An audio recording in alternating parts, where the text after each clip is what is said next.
realmente mais opções confiantes. O Carlinhos mesmo estava desacreditado ali, sendo pouco usado no elenco, é acionado, marca um gol, até uma atuação um pouco mais discreta, mas fez o papel dele. Fez o dele, é. Então, a espiral positiva realmente chegou no Flamengo. E esse Flamengo passa muita confiança, mesmo prejudicado, bastante prejudicado pela Copa América. Outra vitória importantíssima fora de casa do São Paulo diante do Atlético Paranaense. Daqui a pouco a gente vai falar sobre esse jogo também. São Paulo emendando 3 vitórias seguidas e já está no G4 do Campeonato Brasileiro, né? São Paulo conseguiu se recuperar bem. Agora, Bertozzi, assim, acho que é inadmissível, mesmo com os desfalques, sabendo mesmo das dificuldades, essas atuações do Atlético Mineiro. 4-2 não é uma goleada, porque é uma diferença de 2 gols, mas você tomou 4 gols em casa, você tinha tomado 4 do Palmeiras, tomou 4 do Vitória, que está, né, brigando contra o rebaixamento, e um Atlético que não vence em casa desde abril.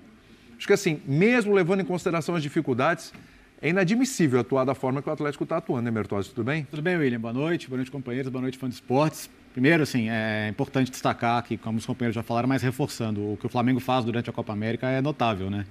E para quem não viu o jogo, ver o placar 4-2, não conta a história, né? Não era um jogo para 2 gols de diferença, né? Para mais, sim. Era um jogo para mais, né? Isso ficou bem claro ali. O que o Tite conseguiu fazer com as peças que ele tem foi, ele criou uma versão 2 do Flamengo, que não tem muito a ver com o Flamengo original, porque esse é um time mais vertical, esse é um time que acelera mais, esse é um time que às vezes gosta de ser pressionado, porque justamente consegue achar esse primeiro passe. Se você quer ver um gol que resume esse Flamengo atual, é o segundo gol do jogo de hoje, né? O gol do Carlinhos, que a bola vai lá no goleiro, sai de pé em pé, e de repente tem um passe vertical, acelera. Todo mundo toca na bola, todo mundo praticamente toca na bola e sai o gol. Então tem muito mérito nisso. E do lado do Atlético, com menos opção, sim, porque algumas coisas que foram prometidas ao Milito lá atrás, inclusive quando ele foi contratado, tal jogador não vai sair. Mentira, né? O Atlético se desfez de alguns jogadores e hoje está precário em termos de elenco, até a janela reabrir agora, quando vão chegar jogadores. Mas talvez o que ele pudesse ter feito e não quis fazer, ou achou que não era necessário, não dá para jogar desse jeito se você não tem não dá para você fazer uma peça de teatro com intérpretes de comédia se você está fazendo uma peça de drama. Sim. Então, assim, eu acho que ele poderia, já a partir do jogo do Palmeiras, ter pensado numa maneira talvez um pouco mais cautelosa, um pouco mais conservadora, né? Por mais que ele não acredite nisso como filosofia de jogo, como uma questão emergencial. Tentou com Otávio e Paulo Vitor hoje estancar um pouco, mas não funcionou. Não funcionou, até porque o próprio Flamengo, depois que ele tem 2-0, fica com a bola aí. Foi. Então, o número de posse de bola no primeiro tempo do Atlético era isso, assim. Fica tocando a bola, se você quiser vir, vem, porque eu vou te pegar em transição de novo. Então, foram números de posse até bastante enganosos no primeiro tempo, né? E aí, quando consegue finalmente o gol do 3-1, tem a expulsão do Rômulo.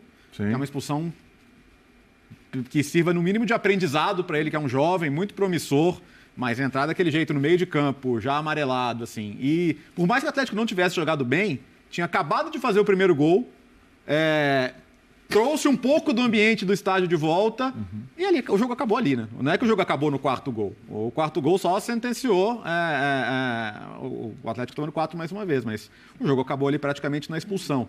E claro que agora vai acabar a Copa América, mas hoje o Atlético passou um recado para o Flamengo, que o meu campeonato é diferente do seu. O seu é campeonato de título. O meu, cara, é o campeonato de sobreviver aqui e pensar nas Copas. O Atlético de hoje é bem diferente do Atlético que vai jogar as oitavas da Libertadores, a Copa do Brasil, porque agora vai poder usar. Os jogadores estão chegando, né? Principalmente o Bernard, que acho que vai ser uma peça muito importante, o Lianco, porque faltam zagueiros, né? A volta do Arana vai ser importante também, a gente não sabe se vai ser semana que vem ou na outra, né? Sim, os reforços que o Atlético pode contar entre Copa América Brasil e Uruguai. Aliás, é um jogo que muita gente vai observar com uma atenção, né? Tem muita gente torcendo para o Brasil como nunca antes torceu na vida. São relevantes. Sim. São caras que podem ser titulares. Assim, o Arana saiu titular, o Lianco também. Tá chegando. E o Bernard também está chegando. Se criar uma situação favorável. Bernard com Paulinho, com Hulk. Né?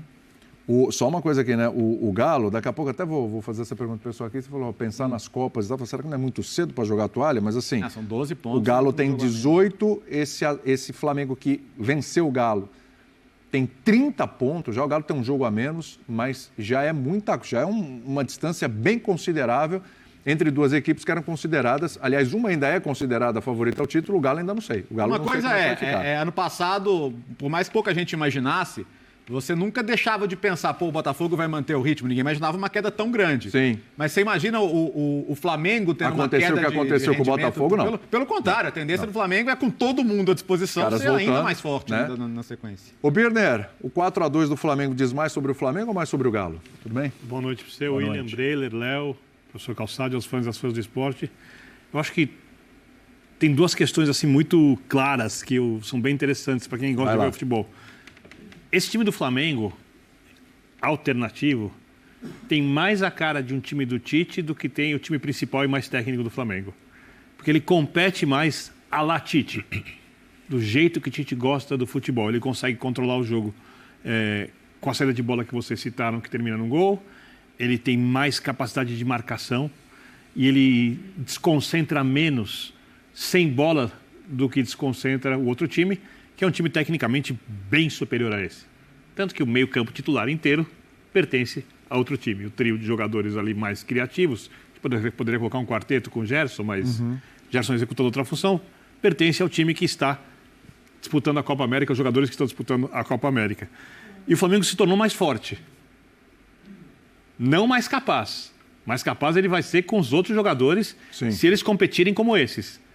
Né? Isso, eu estou curioso para ver o que o Tite vai fazer. Eu já falei disso na outra linha de passe.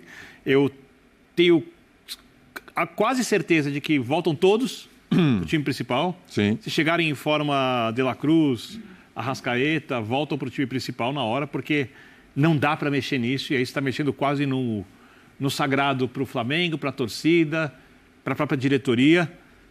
Apesar dos resultados darem uma certa margem, se o Tite achar necessário, de mudança. E esse time, no final das contas, ele funciona bem porque o Tite impôs uma ideia diferente a outra equipe e ele continua com esses jogadores com uma ideia parecida, alguns encaixes diferentes, algumas características diferentes. Por isso que eu estou falando, é um baita trabalho. Então, assim, é um baita trabalho mesmo. É impressionante como o Flamengo sobrevive e cresce durante a Copa América. O Atlético é um time do Milito. Mas o jogo do Milito é muito mais rebuscado que o jogo do Tite. Aí entra muito no que a de fala sobre o calendário do futebol brasileiro e sobre você investir em jogadores técnicos. O Atlético paga um preço quando perde jogadores, porque o tipo de jogo que o Milito gosta de fazer, que é um jogo que, em tese, agrada muito mais os brasileiros, é um jogo ofensivo, agressivo, imprevisível. Quando você perde atletas essenciais, você não reproduz contra os jogadores, como disse o Léo. Então, por que você não dá um passo atrás? O que o Léo está falando, né? O jogo contra o Palmeiras foi um grande alerta. Foi um sinal amarelo lá para o Milito.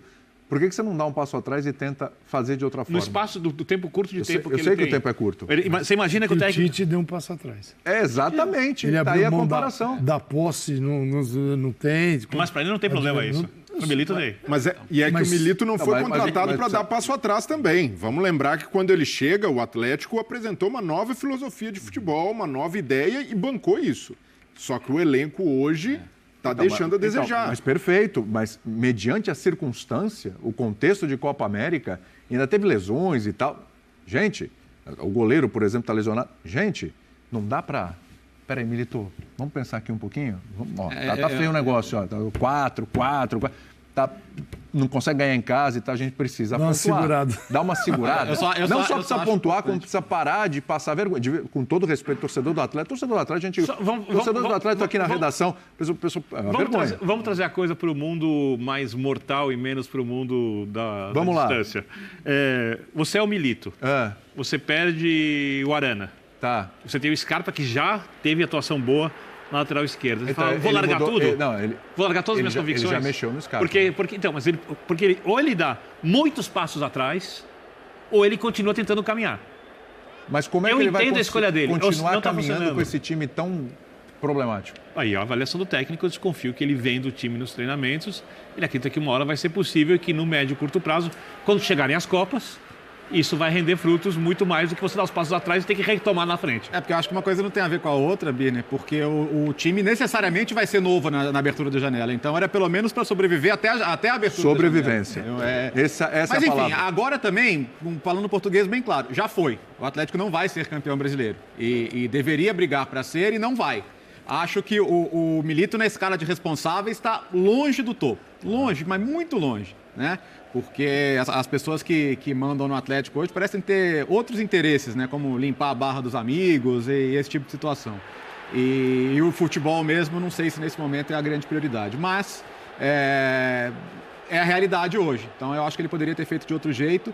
Mas é importante que no final das contas não seja ele a pagar por isso. Porque eu ainda considero que o Milito foi um belo achado do Atlético. É um técnico para ficar, para receber confiança, porque dar confiança no bom momento é fácil. Para projeto. É um técnico para desenvolver um trabalho e acho que isso não pode ser afetado pelo momento ruim. Poderia ter feito outras escolhas, poderia, acho que deveria, mas assim, na escala de responsáveis por esse momento, ele não está no topo não, isso eu posso te garantir. Léo, e para mim... Então, o elenco é bom, mas para essa temporada, com a perspectiva de lutar para título... Tem defasagem. Hoje o time tinha meninos da base em todos os setores. Então isso é um problema. E o Atlético ainda vive uma situação que é do Cruzeiro também mudando de dono, mais agressivo no mercado. E o Cruzeiro, que antes de receber os reforços, está à frente do Galo na tabela. E isso vai preocupar o torcedor atleticano e vai gerar ainda mais cobrança de investimento. Aliás, uma coisa aqui para puxar para o Flamengo mais uma vez, só um detalhe, né? O Flamengo teve muito mais dificuldade para vencer o Cruzeiro no Maracanã do que para vencer o Atlético Mineiro na Arena MRV. Isso já mostra também, a gente está falando de Galo e Cruzeiro, isso mostra também já a realidade momentânea de Cruzeiro e Atlético Mineiro, dois grandes rivais. E a única vitória do Galo na Arena foi justamente contra o Cruzeiro. No final de semana, eu perguntei para você até guardou, acho que foi no final de semana, qual tinha sido a grande atuação do São Paulo. Então, se aquela atuação do São Paulo contra o Bahia tinha sido a melhor no ano, no campeonato e tal, etc. Essa atuação do Flamengo é a melhor atuação do Flamengo no campeonato? Pensando nos jogos que o Flamengo teve aí, recentemente venceu o Bahia, acho que tem venceu o Cruzeiro. Contra o Fluminense foi muito boa também. Contra o Fluminense. Tem graus de dificuldades, eles são diferentes. Assim, o grau que se apresenta de dificuldade, Flamengo. Então, quando você olha o placar... Pode falar, esse aqui foi a melhor atuação. Na goleada no Vasco, por exemplo. O 6-1. Mas falar, foi a melhor. Não, isso depende do adversário, da resistência que ele pode oferecer em determinado momento.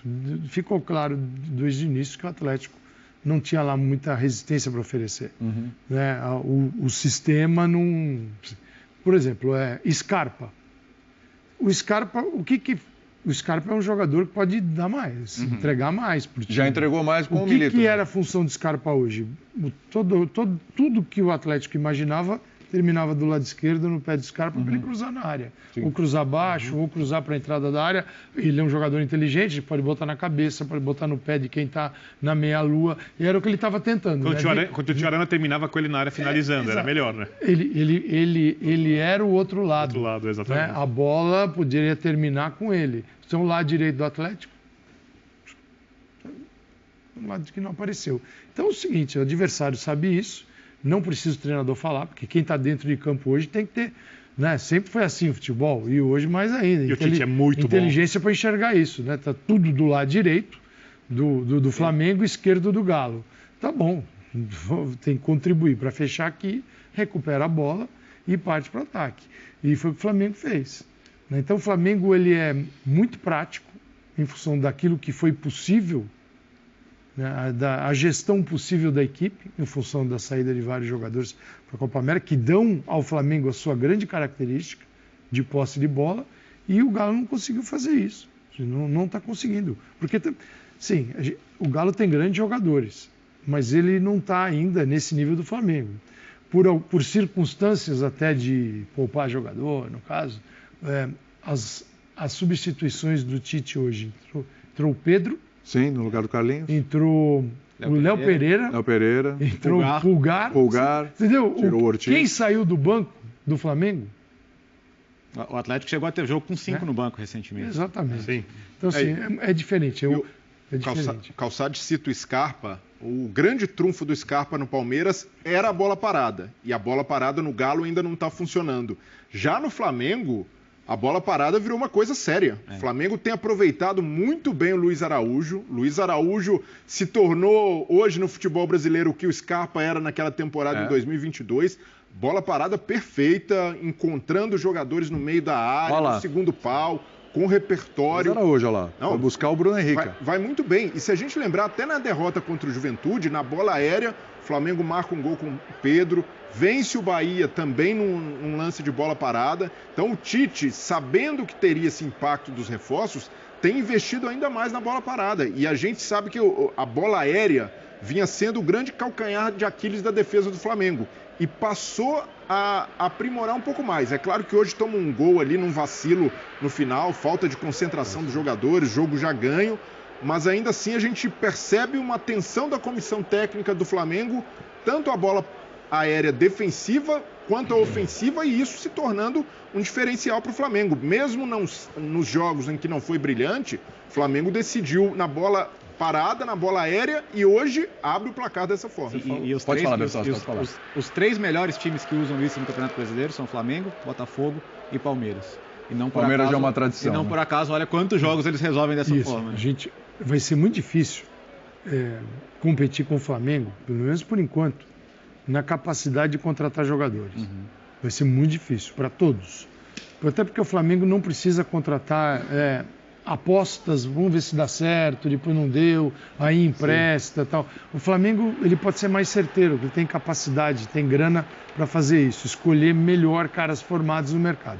Então, sim, todos os outros vão ter que buscar outros caminhos para competir com o Flamengo. Isso é óbvio. Como o Palmeiras é um exemplo. Não é a mesma rota quando sai para o mercado igual o Flamengo, mas ele também tem que ser certeiro dentro do seu padrão.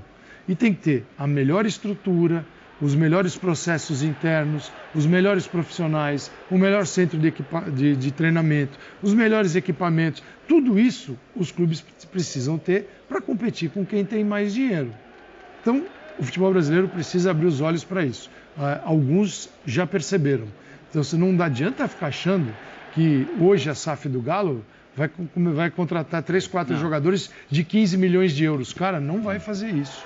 Pode ser que venha a fazer, mas não é. Então tem que melhorar tudo que eles têm. O Flamengo está num outro estágio, poder né? Isso começou há 10, 11 anos. Né? Mas dá para competir. Sim. O que eu quero ver agora, o futebol mineiro, que tem 2 SAFs com mineiros, com torcedores comandando, isso é interessante, né? Que são rivais, torcedores, mas são pessoas de negócio também. Todos eles são muito bem sucedidos. Sim. É o seguinte, é o dinheiro deles que está na roda, certo? Sim. Precisa melhorar o ambiente competitivo do futebol brasileiro, porque senão o dinheiro deles vai queimar. Então, se eles não melhorarem, ajudarem a melhorar o calendário, o excesso de jogos, a grana deles vai, assim, pulverizar. Sim. Então, eu espero que quem está botando dinheiro do bolso, porque quando você põe do seu, dói. Mesmo você sendo torcedor, dói um pouquinho mais. Né? Eu espero que eles ajudem a consertar o futebol brasileiro. Porque é o seguinte, cara, em julho, 8 jogos para cada um, você não sabe o que vai acontecer. Você não sabe. Né? Não dá para prever. A coisa boa é que não é. Então, tomara que hoje os mineiros que têm SAF, alô, galera, Galo e Cruzeiro, vocês estão botando din-din do bolso, vamos ajudar a melhorar o ambiente competitivo. Não esperem a CBF fazer isso. A CBF está nem aí para vocês. Então, vocês precisam agir. É uma esperança, né? Mas sem dúvida. Você acha que eu devo estar isso? Não devo, né, Bia? Não, eu acho que você deve ter esperança, não acho que ela vá se transformar em realização. É só esperança mesmo. Mas a esperança é melhor do que a desilusão. Lembra do primeiro momento da SAF? Que agora que todo mundo é homem de negócios aí, né? A gente vai ver todo mundo pensar mais no negócio. Aí veio o texto. Aí veio a 777, enfim. Só um detalhezinho. Fala. As pessoas esquecem que SAF bota dinheiro para tirar dinheiro. Porque SAF, ao de contrário de modelo associativo, quebra. Claro. Se o clube não se pagar depois de algum tempo, se o clube não começar a dar lucro, vende-se o clube por um preço menor. Dinheiro, não. Ou o clube quebra, abre concordata, e aí o clube vai falir, aí o cara vai pagar com os próprios bens, e as empresas dele vão ser afetadas. Então, resumindo, SAF bota dinheiro no primeiro momento para que isso gere mais dinheiro para o negócio tornar viável. Sim. Quando pega o clube lá embaixo. O dia que aparecer um clube brasileiro inteligente para fazer uma SAF com o clube estabilizado financeiramente, o primeiro que vai fazer isso vai ser o Atlético Paranaense, tá? Sim. Estabilizado financeiramente e negociando a melhor SAF possível, aí a coisa fica diferente. Sim. Porque aí bota dinheiro para retornar, mas bota dinheiro numa segurança e de um jeito muito mais pesado do que esses que botam basicamente para recuperar os seus clubes. Voltando para o campo, não que isso não afete o campo, né? Afeta diretamente o campo, né? Diretamente. Mas voltando para o jogo de hoje, e daqui a pouco a gente vai ouvir o Tite, e daqui a pouco a gente vai ouvir também o Milito, né? Vamos ver o Milito também, quais são as desculpas do Milito, e daqui a pouco tudo sobre a excelente vitória do São Paulo fora de casa sobre o Atlético Paranaense por 2-1, recolocando o São Paulo no G4 do Campeonato Brasileiro, hein? Bom, acho que a gente, talvez, e se alguém discordar, fica à vontade, talvez a figura, o Calçado já falou sobre isso, desse Flamengo, seja o Gerson. Em campo, você pode até falar que é o Tite, grande trabalho. Em campo, o Gerson. Depois do Gerson, quem mais está impressionando? Eu estou realmente, estava até conversando com o Calçado na redação. Em geral ou no jogo de hoje? Não, em geral. Nessa campanha desses 7 jogos... Desses 7 jogos de período de Copa América. Alguns jogadores aí. Eu tô realmente impressionado, estava falando até com o Calçade, como subiu o nível do Davi Luiz. É um contrato terminando no final do ano. Aí impressionante. Davi agitada. Luiz era assim, se fala de Léo Pereira, se fala de Fabrício Bruno, se fala de Léo Ortiz. Teve outro cara. Então, Davi Luiz, o Léo Ortiz é outro cara. cara. Subiu de produção. Hoje, por exemplo, assim, é que ele se empolgou. Mas o Léo Ortiz ia fazendo uma jogada individual ali, saindo de 3, que, pô, esse cara é um zagueiro que veio pro meio campo. Mas o que o Atlético deu de espaço para isso aí também... É só ver o gol do Ayrton Lucas, né? Exato. A maneira que ele passa com extrema facilidade por ali. Mas é que não dá para não falar do Pedro, né? O Pedro entra, mas o jogo tá aberto e tal. Mas a bola que ele mete ali pro... Quem tá jogando mal no Flamengo hoje? Não, mal ninguém. Mal ninguém. Não, tem até jogador que você discute se vai sair do time. O Wesley vai sair do time? Não sei. É mesmo? Você tem essa dúvida? Não sei. A bola que ele tá jogando? Eu acho o grande ponto do Flamengo. O Ayrton Lucas fez um golaço todo mundo para jogar. Gente que normalmente não jogaria. Tá todo mundo... Assim, quando todos voltarem, você terá o grupo num estágio de competição que não tem 11, você tem 16, 17, 18, 20 competindo. Por exemplo, o Bruno Henrique, o Cebolinha, contusão do Cebolinha, que era o titular de Tite. O Bruno Henrique está dando conta. O Bruno Henrique está dando conta. O Pedro nem se fala. Luiz Araújo cumprindo funções diferentes, o Tite buscando... É o melhor momento do Luiz Araújo com a camisa do Flamengo. O Gerson está aqui, ó. É o Luiz Araújo por dentro. É o Wesley, o lateral que passa. Essa é a jogada do Wesley. Quer dizer, o corredor é para o lateral, porque o Gerson se associa por dentro com o Pedro, quando está jogando, aí nesse caso era o Carlinhos, tem o Bruno Henrique, o Ayrton Lucas também, faz uma jogadaça, faz um gol. Então é um Flamengo que mudou, teve detalhes que mudaram a forma de jogar por mudança na escalação e também busca de um rendimento melhor em funções diferentes. Olha o Ayrton Lucas. O Ayrton Lucas, hein? O Bruno está aberto, ele está por dentro, ele faz um baita golaço. Né? Então, eu acho que esse é um ponto muito positivo. Não dava para prever isso. Você dava para imaginar, o time vai sentir, vamos ver o que vai acontecer. Se eu tenho qualquer ideia do que aconteceria. Positivo ou negativo. E aí foi, né? Mas agora precisar de VAR para ver isso. Em cima do Pedro, só uma coisinha, porque hoje não existe mais a discussão Pedro e Gabigol. O Gabigol não está nem sendo relacionado para os jogos, deve sair do Flamengo, então não tem essa discussão. Mas uma coisa que você falava do Gabigol, mas quando eu entro não tenho muita oportunidade, eu entro pouco, não dá tempo de fazer nada e tal. Pois bem, o Pedro entrou hoje com muito pouco tempo, e em muito pouco tempo ele deu a assistência que ele deu, né? Então, assim... Olha aí, ó. A confiança, a fase é outra. É outra conversa. É outra conversa. E o Tite também conseguiu. Para mim, o divisor de águas é aquela derrota. Vou te interromper, te peço desculpas, porque o Tite vai falar. Não esquece o que você vai falar, tá bom? Já levantar um assunto polêmico, eu não vou levantar. Não, levanta depois. Não. Polêmica a gente gosta aqui, a gente adora. A gente adora. Pensar isso. Mas antes, o Tite. Vamos lá. Boa noite. Um campeonato muito difícil. Para mim é o campeonato mais difícil do mundo, porque é um equilíbrio muito grande de forças, e por ter um equilíbrio muito grande de forças, por si só ele se torna mais difícil. Estou dizendo que é melhor, que é mais, não estou dizendo que é mais difícil. No futebol não é só a parte técnico-tática. No futebol está inserido uma série de outras relações que são humanas, que elas são de sentimentos. Isso só quem vive o vestiário no dia a dia pode sentir isso. Vocês nunca nos ouviram falar que falta esse ou aquele. Às vezes as perguntas vêm. A gente sabe que falta. Mas o que a gente procura? É trabalhar e valorizar os atletas que estão aqui. Esse é o nosso trabalho. É muito fácil colocar o Eric para dentro do campo, um jogador de seleção. Ele se apresentou já em condições, até ele foi fazer um treinamento e fez assim, vai ter que tirar o avião das costas, foi lá treinar. Permaneceu, daqui a pouco, o Luiz, numa outra função, ou o Lohan. Vamos estender, uma equipe ela é formada com uma série de aspectos que não são só futebol, não é só técnica e não é só tática. Professor, boa noite. Kleber, boa noite. Parabéns pela vitória. Eu sou Bruno Vilafranca, da Rede Multiflá. Eu vou um pouco em cima disso que disse a pergunta do Rafael. Por conta das convocações, lesões, suspensões, é claro que o senhor tem um grupo para trabalhar, mas a gente sabe que é difícil substituir jogadores do quilate, dos jogadores que estão lá na Copa América, por exemplo. Imagino que seja muito difícil. Mesmo assim, a gente percebe eu percebo dois aspectos que eu considero os mais importantes. Eu percebo que, independente das ausências, um time que se conecta o tempo todo dentro do campo, e aí fica fácil o individual de cada um sobressair em determinados momentos, e isso mesmo, e esse é o segundo ponto, até o final do jogo, independente do resultado. Às vezes com uma vitória, já estava praticamente ali nos minutos finais, 4-1, né? E mesmo assim a gente viu o time lutando até o final. Então eu queria saber, o senhor falou que não é só técnica e tática, e tem muita questão psicológica para o time se manter dessa forma até o final das partidas. Obrigado e parabéns. Me ajuda.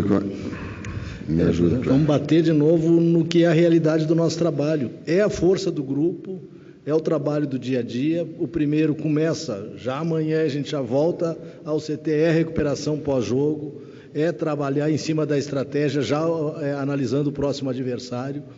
É saber e entender, e eles entenderam isso, né, os nossos conceitos, as nossas ideias de jogo e o nosso pensamento, que o jogo hoje não tem mais 90 minutos.